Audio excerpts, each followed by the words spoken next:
अगर आप लोगों को साइंस फिक्शन से रिलेटेड 5 मूवीज़ देखनी है तो ये वीडियो आपके लिए है। सबसे पहले नंबर 5 पे है कोड 8 और ये मूवी कॉनर नाम के लड़के के बारे में है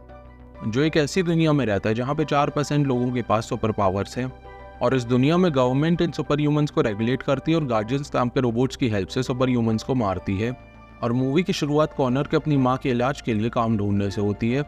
जिसके दौरान उसकी मुलाकात गैरेट नाम के सुपर ह्यूमन से होती है जो कॉनर को अपने साथ इलीगल काम में शामिल कर लेता है और ये दोनों मिलकर चोरी के साथ साथ एक बैंक भी लूटते हैं। पर कॉनर की लाइफ में प्रॉब्लम्स तब बढ़ जाती है जब कॉनर की माँ की तबीयत और भी ज़्यादा खराब हो जाती है और अब कॉनर अपनी माँ के इलाज के लिए गैरेट के साथ और भी डेंजरस काम करने लगता है।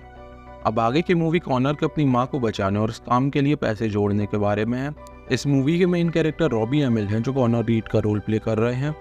फिर नंबर 4 पे है रिडिक और ये मूवी रिडिक नाम के एक मर्सनरी के बारे में जो एक डेसोलेट प्लेनेट में फंस जाता है और जब रिडिक अपने आप को बचाने के लिए इस प्लेनेट से हेल्प के सिग्नल भेजता है तब 2 मर्सनरीज का ग्रुप ये सिग्नल देख के इस प्लेनेट पे लैंड करता है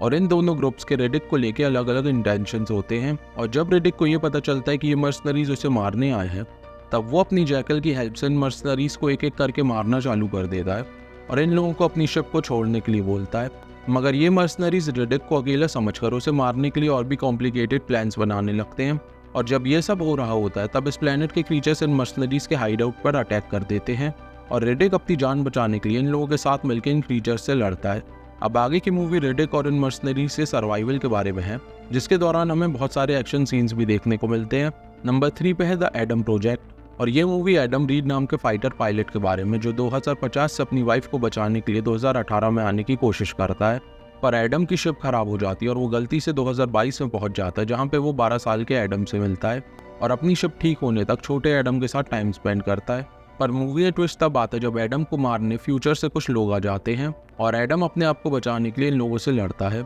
और अब मूवी में एडम और छोटा एडम उसकी वाइफ के साथ टाइम ट्रैवल को इन्वेंट होने से रोकने की कोशिश करते हैं और इस काम के लिए एडम अपने पापा के पास जाता है जिन्होंने द एडम प्रोजेक्ट नाम से एक कॉन्सेप्ट बनाया था जो आगे चल के टाइम ट्रैवल का बेसिस बन जाता है। अब आगे की मूवी एडम और छोटे एडम के टाइम ट्रैवल को रोकने के बारे में है जिसके दौरान हमें कुछ फ्यूचरिस्टिक फाइट सीन्स के साथ बहुत सारी कॉमेडी सीन्स भी देखने को मिलते हैं।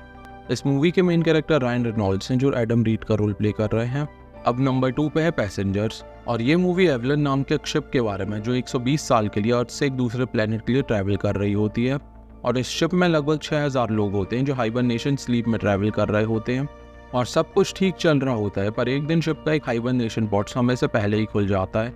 और उसमें से जिम प्रेस्टन नाम का एक मैकेनिकल इंजीनियर अपने टाइम से 90 साल पहले ही उठ जाता है और इस शिप में जिम के अलावा अरोरा नाम की एक लड़की भी अपने हाइबरनेशन पॉड से बाहर होती है और इन दोनों को ये पता चलता है कि शिप का एक्सीडेंट हो चुका है और पूरे शिप में सिर्फ ये दोनों ही जगे हुए हैं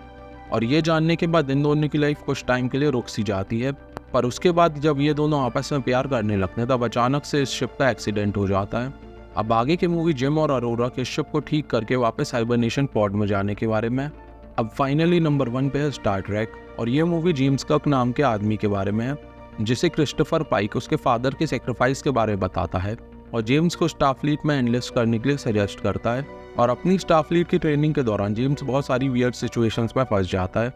और मूवी के दौरान हमें जेम्स कक के स्टारफ्लीट को ज्वाइन करने से लेके खुद के शिप का कैप्टन बनने तक के सफ़र के बारे में भी दिखाया जाता है और साथ में जेम्स के फादर के किलर के बारे में भी कुछ इन्फॉर्मेशन दिखाई जाती है। और इस मूवी में हमें ऐसे बहुत सारे स्पेस के सीन्स और एलियंस के साथ फाइट भी दिखाई जाती है जिसे देखकर आपके अंदर का स्पेस नर्ड शांत हो जाएगा और ये मूवी आने वाली स्टार ट्रेक मूवीज़ का स्टार्टिंग पॉइंट भी है। इस मूवी के मेन कैरेक्टर क्रिस पाइन है जो जेम्स कक का रोल प्ले कर रहे हैं।